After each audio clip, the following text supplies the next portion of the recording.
Just a quick message to say thank you so much for listening to Magical Storybook English Nanny Bedtime Stories. We now have 5 million listeners around the world, and we love reading every single message that you send to us. We now also have a YouTube channel. You can type our name into YouTube or click the link in the details. So please come across to English Nanny Bedtime Stories and subscribe to the channel. Welcome to Magical Storybook English Nanny Bedtime Stories, a collection of ancient fairy tales and folklore from around the world. Adapted and read by Rhianna Meehan. Today we have a collection of 3 favourite fairy tales from Europe. We have Goldilocks from England, The Princess and the Pea from Denmark, and Little Red Riding Hood from France. Goldilocks and the 3 Bears. Once upon a time there were 3 bears who lived in a little house in the woods. Father Bear was a very big bear. Mother Bear was a medium-sized bear. And Baby Bear was just a tiny little bear. One morning, Mother Bear cooked some porridge for breakfast. She put it into 3 bowls. There was a very big bowl for Father Bear, a medium-sized bowl for Mother Bear, and a tiny little bowl for Baby Bear. The porridge was rather hot, so the 3 bears went for a walk in the woods while it cooled. Now at the edge of the woods, in another little house, there lived a little girl. Her golden hair was so long that she could sit on it. She was called Goldilocks. On that very same morning before breakfast, Goldilocks went for a walk in the woods. Soon she came to the little house where the 3 bears lived. The door was open, and so she peeked inside. No one was there, so she walked in. Goldilocks saw the 3 bowls of porridge and the 3 spoons on the table. The porridge smelt so good, and Goldilocks was hungry because she had not had her breakfast. She picked up the very big spoon and tasted the porridge in the very big bowl. It was too hot. Then she picked up the medium-sized spoon and tasted the porridge in the medium-sized bowl, and it was lumpy. Then she picked up the tiny little spoon and tasted the porridge in the tiny little bowl. It was just right, and soon she'd eaten it all up. Then Goldilocks saw 3 chairs, a very big chair, a medium-sized chair, and a tiny little chair. She sat in the very big chair, and it was too high. She sat in the medium-sized chair. Oh, it was too hard. Then she sat in the teeny little chair, and it was just right. But was the tiny little chair just right? No, Goldilocks was rather too heavy for it, and the seat began to crack, and then it broke.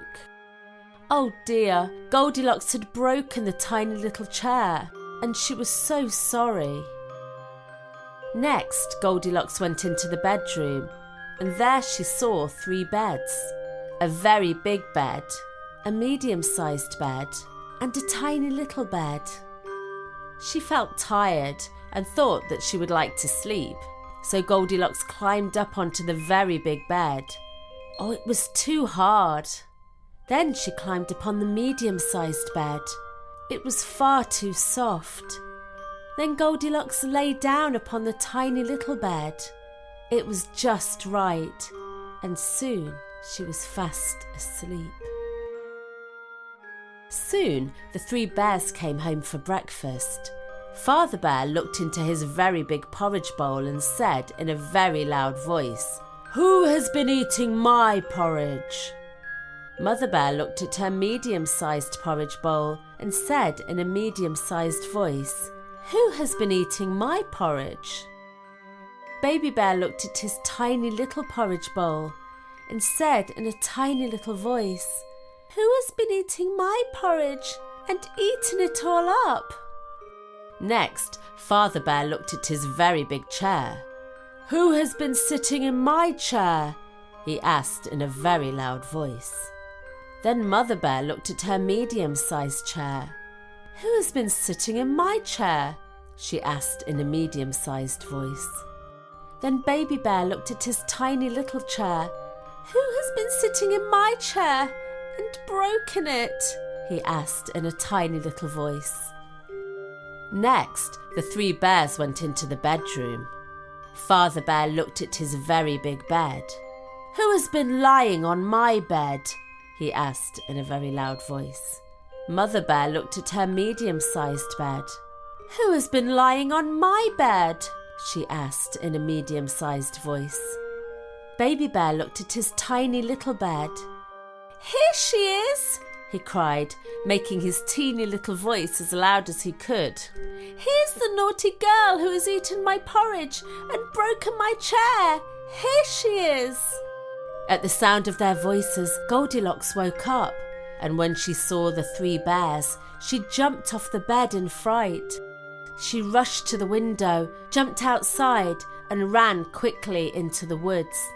By the time the 3 bears reached the window, Goldilocks was out of sight, and the 3 bears never saw her again.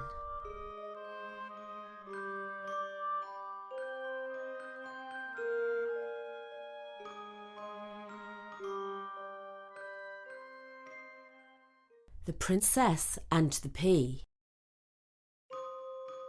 Once upon a time, there was a prince. When he grew up, he wanted to marry a princess, but he wanted her to be a real princess. The prince travelled all over the world looking for a real princess who he could marry. He met many princesses, but he always thought that there was something the matter with them. One was too tall, another was too small. One was too sad, another was too happy. The prince was never quite sure if they were real princesses. At last, the prince came home again.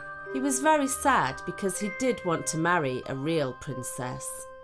Then one night, there was a terrible storm. The lightning flashed, the thunder roared, the wind blew, and the rain poured down. In the middle of the storm, there was a knock on the door of the castle. The old king went to open it. There, standing outside in the pouring rain, was a lovely lady.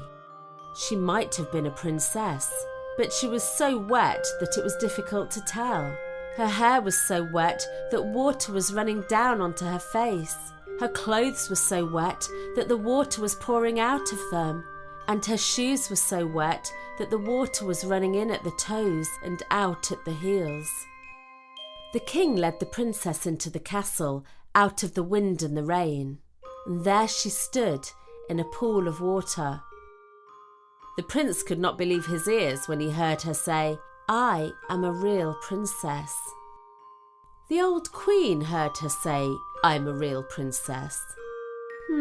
She thought, "We'll see about that." But she decided not to say anything. While the princess was bathing and changing into dry clothes, the queen went to see about a bedroom for her, and then she put a pea under the mattress. Then more mattresses were put on top until there were 20 mattresses on top of the pea. Then the queen had 20 feather beds piled on top of the 20 mattresses. "Now we shall find out if you are a real princess," said the queen to herself. After the princess had eaten, the queen showed her to her room, and there she fell asleep. In the morning, the old queen went to see the princess. "How did you sleep, my dear?" she asked her. "Dreadfully," replied the princess. "I hardly slept a wink all night." "What was the matter?" asked the old queen. "I did not know what was in the bed," replied the princess, "but there was something hard in it. Now I'm black and blue all over." Then the queen knew that she was a real princess because she had felt the pea through 20 mattresses and 20 feather beds. Only a real princess could be as tender as that. The prince was filled with joy, and then the queen had the pea taken out of the bed so that the poor princess could sleep well. After a time, the prince asked the princess to marry him, and she agreed. The wedding was arranged and there was great joy in the castle. And as for the pea, it was placed in a museum, and it may still be seen there if no one has taken it away. Little Red Riding Hood. Once upon a time, in the middle of a woods, lived a little girl called Red Riding Hood. She was called Red Riding Hood because she had a beautiful red cape that she loved and hardly ever took off. One day, Red Riding Hood's mother said to her, "Your grandma is very, very sick. I'd like you to walk through the woods to her house and take her this basket of goodies that I've made for her. But you must promise me one thing. You must stay on the path and not talk to any strangers at all." Red Riding Hood promised, and off she went with her basket of goodies, wearing her beautiful red cape. She was walking down the path when all of a sudden from around the tree stepped a wolf. He was big and he was grey and he had a very, very growly voice. He said to Red Riding Hood, "Where are you going, young girl?" Red Riding Hood remembered that she shouldn't be talking to strangers, but the wolf said to her, "Oh, well, I'm not a stranger. I've lived round here for a long, long time. If you tell me where you're going, maybe I can help you." So Red Riding Hood, thinking that the wolf had a nice smile and that he had lovely long furry ears, said to him, "I'm going to my grandma's house. She lives in the woods and she's not very well, so I'm taking her this basket of goodies." Well, the wolf thought about this for a while and then came up with a very, very dastardly plan. He said to Red Riding Hood, "Oh, it sounds like your grandma could do with some fresh berries. I know a place just over there with the most luscious and juicy berries that you've ever seen. Why don't you go and pick her some?" Well, Red Riding Hood thought that this was a lovely idea, and so she went off with the wolf into the woods and found the berries. As she was picking them, she forgot her promise to her mother not to stray from the path and not to talk to strangers. As she walked further and further into the woods, picking the nicer berries, she suddenly turned round and realised that she was lost. She didn't know where she was anymore, and the wolf had gone. In the meantime, the wolf had made his way to Red Riding Hood's grandma's house, and he had knocked on the door. As soon as Grandma heard the knocks, she said, "Who's that?" And the wolf said, "Oh, it's Little Red Riding Hood. Please let me in, Grandma. I've brought you lots of nice things to eat." "Well, come in, child," said Grandmother. As soon as the wolf entered the house, he gobbled up the grandmother, and then he put on her nightcap and her pyjamas and got into her bed and pulled up the duvet and waited for Red Riding Hood to arrive. Eventually, Red Riding Hood found the path to her grandma's house, and she ran all the way until she got there. When she arrived, she knocked on her grandma's door, and she heard a voice saying, "Come in, Red Riding Hood. I've been expecting you." Well, Red Riding Hood opened the door to her grandma's cottage, and she went in. But when Red Riding Hood went through to her grandma's bedroom and saw the figure lying there, she thought, "Well, Grandma certainly didn't look like this last time I was here." She said, "Grandma, what big eyes you have." And the wolf said, "All the better to see you with, my dear." Then Red Riding Hood said, "But Grandma, what big ears you have." And the wolf said, "All the better to hear you with, my dear." And then Red Riding Hood said, "But Grandma, what big teeth you have." And the wolf said, "All the better to eat you with, my dear." And at that, the wolf sprang out of bed and ate Little Red Riding Hood up, whole. Well, the wolf had eaten so much that he started to become very, very sleepy. So he decided to get back into bed and to have a nice sleep. But he snored so loudly that a passing woodcutter heard him and thought, "Grandma doesn't usually snore like that. She must be very sick." So he decided to go into Grandma's house and see what was happening.